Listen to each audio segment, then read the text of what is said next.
Hey guys, welcome back. Jason's here. In this video, we will go on by introducing how to connect and configure your trunks. Trunks are basic lines that you purchase from the service provider, through which you can connect your local telephone system to the public telecommunication network built by the service provider. Along with the public numbers for your trunks, your system can actually communicate with the outside world, receive calls from your co-operators, or call your provider in another country. By this video, we will show you how to set up trunks in PBX and how are we going to make it function correctly. Alright, now let's just get to the configuration. In our PBX system, we support 5 types of trunk: analog, PRI, BRI, mobile trunk, and SIP trunk. We will go through the configuration of all these trunks. First, let's just talk about analog trunk, which is also known as the PSTN line. It is very common all over the world because it's economical and easy to set up. To connect with PSTN line, you will need the O2 module installed in the S-Series PBX. And then, the corresponding interface on the front panel will function as an FXO port, and you can directly insert your PSTN line to it.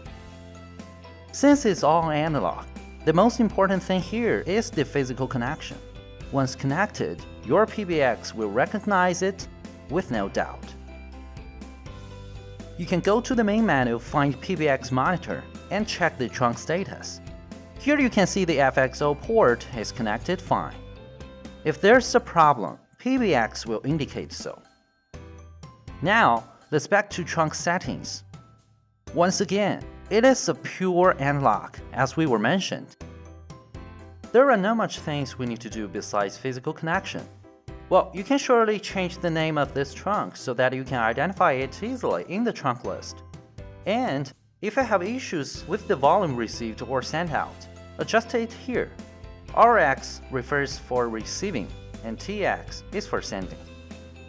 Instead of changing it by percentage, you can click on Custom directly and set the volume. The volume range is from -30 to 12 dB. And then, we will need to go to the caller ID settings in advance to ensure that our PBX can receive the caller ID sent by the service provider.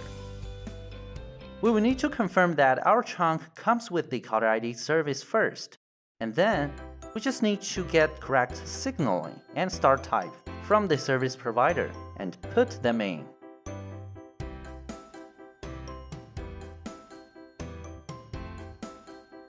Then we have an E1 line. To have the E1 set up, you must have an S100 or S300 with an AX30 expansion card installed. E1 configuration is apparently more complicated, but you don't have to know every detail about all these parameters. In most cases, the default setting will do the job. But if you have any problem with your E1 connection and making phone calls, you can go back to trunk status to see what exactly happened here. Either it's disconnected to the service provider or fails to register. If it's not functioning correctly, just consult with your service provider about the parameters, especially the signaling. You can set up DoD here as well. We will be talking about it, including what do all these parameters mean and what role do they play in the intercommunication with the public telephony network in the following videos. Now, let's look at the mobile trunk. To support mobile trunks, we have 3 kinds of module for GSM, WCDMA, and 4G LTE network. In other words, we have 2G, 3G, and 4G covered. Let's take 4G as an example. Normally, when the SIM card has been inserted into the module, as long as there is signal coverage, the PBX will be connected with the service provider just as the SIM card in the cell phone. One thing you will need to be aware is the PIN code. If it is required, you'll be asked for the PIN code to activate the SIM card. And then just click on Save. Your mobile trunk is available now. Now, let's continue with SIP trunk setting. Different from the previously mentioned trunks, You don't need any additional hardware for it. What you will be ready to do is creating a SIP trunk account here and register it to the service provider. Click on Add to start a new SIP trunk. You can actually create 3 types of SIP trunk here: register trunk, peer trunk, and account trunk. Let's look at the register trunk first. To make the register trunk works, you will need to put in the exact information offered by the service provider into this page.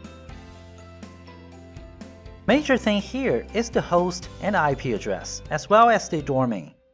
These 2 parameters will point you to the server of your SIP trunk service over provider side. After that, we have username, password, and authentication name.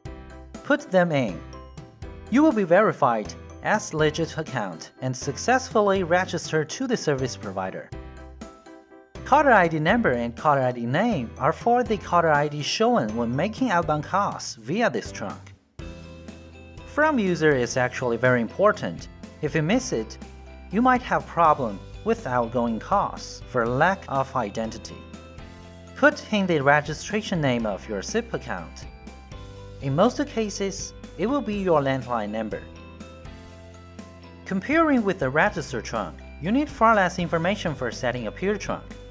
You will notice this when you get the SIP trunk. Peer trunk can also be used to connect with other PBXs. Local and remote connections are both supported. We'll be talking about this in the following videos. As for account trunk, basically it is specifically designed for connection between 2 PBXs. We're going to configure it as this. First, let's set the general device. Create a new SIP trunk by choosing the account trunk. Name it as Euro. And we will have the username, password, and authentication name.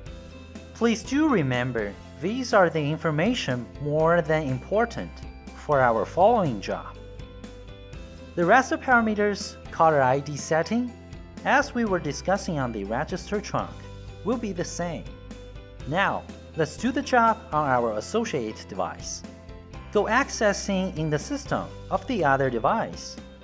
Activate the trunk setting. We will need to choose the type of register trunk this time, and name it as well. Enter the host name and IP, and domain with no doubt. Now, time for us to make use of the information more than important. Just enter the username, password, and authentication name. Don't forget from user either. As for the caller ID setting, basically it will be the landline number as we were discussed. Well, now we could just start making use of our account trunk to connect these 2 PBXs.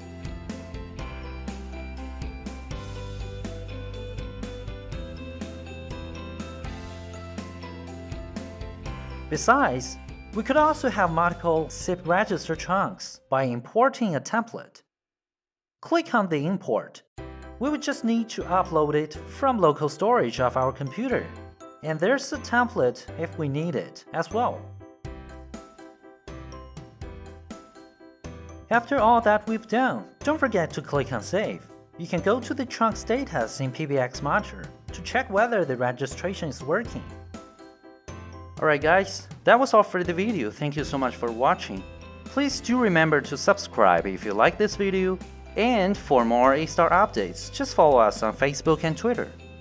And hopefully to see you guys in the next video.